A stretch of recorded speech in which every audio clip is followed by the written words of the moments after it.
नमस्कार, one India Hindi में आपका स्वागत है। बिहार विधानसभा चुनाव की तारीखों का ऐलान होते ही सभी राजनीतिक दल सक्रिय हो गए हैं। सीटों के बंटवारे से लेकर उम्मीदवारों के नामों के ऐलान में तेजी आ गई है। वहीं एनडीए में सीट बंटवारे को लेकर नाराजगी दिख रही है। एनडीए के सहयोगी दल लोक जनशक्ति पार्टी की तरफ से सीटों के बंटवारे को लेकर नाराजगी साफ नजर आ रही है। सूत्रों की माने तो एलजेपी नेता चिराग पासवान ने इसे लेकर केंद्रीय गृह मंत्री अमित शाह को चिट्ठी भी लिखी है।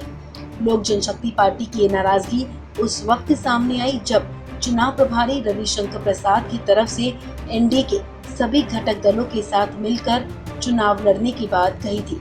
सूत्रों की माने तो बिहार विधानसभा में एनडीए के घटक दलों में शामिल एलजेपी ने सीटों के बंटवारे को लेकर केंद्रीय गृह मंत्री अमित शाह को पत्र लिखा, जिसमें चिराग पासवान ने सीटों के बंटवारे को लेकर एनडीए की शांति पर सवाल खड़े किए हैं। चिराग पासवान ने बिहार विधानसभा चुनाव के लिए एनडीए के घटक दलों में अब तक कोई भी बातचीत शुरू नहीं होने का मुद्दा उठाया।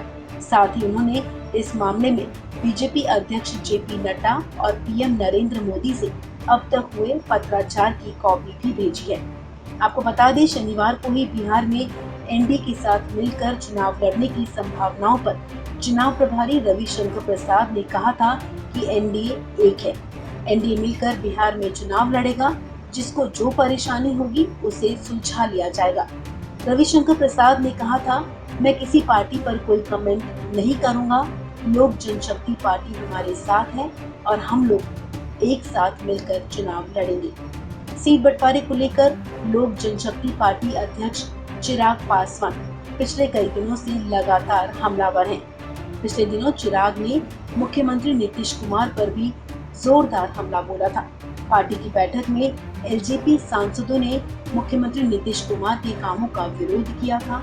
कोरोना, पलायन और बाढ़ के मसले पर एलजेपी सांसदों ने जेडीयू पर जमकर हमले किए थे, लेकिन बैठक में प्रधानमंत्री की तरफ से बिहार को समर्पित सभी योजनाओं की चिराग पासवान ने जमकर तारीफ की थी।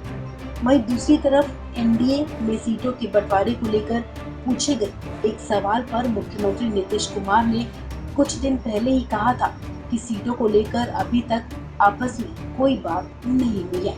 उन्होंने कहा था, रामविलास पासवान से हमारे अच्छे संपर्क रहे हैं। अब चुनाव की घोषणा हो गई है तो अब सीटों पर बात होगी। वहीं चिराग पासवान की नाराजगी पर मुख्यमंत्री नीतीश ने कहा कि बीजेपी के पूर्व से सहयोगी रहे दलों के ऊपर हमें कुछ भी नहीं कहना। नीतीश ने कहा था कि बीजेपी खुद इस मसले को सुलझाएगी। इस खबर में फिलहाल इतना ही। तमाम अपडेट्स के लिए आप बने रहिए वन इंडिया हिंदी के साथ।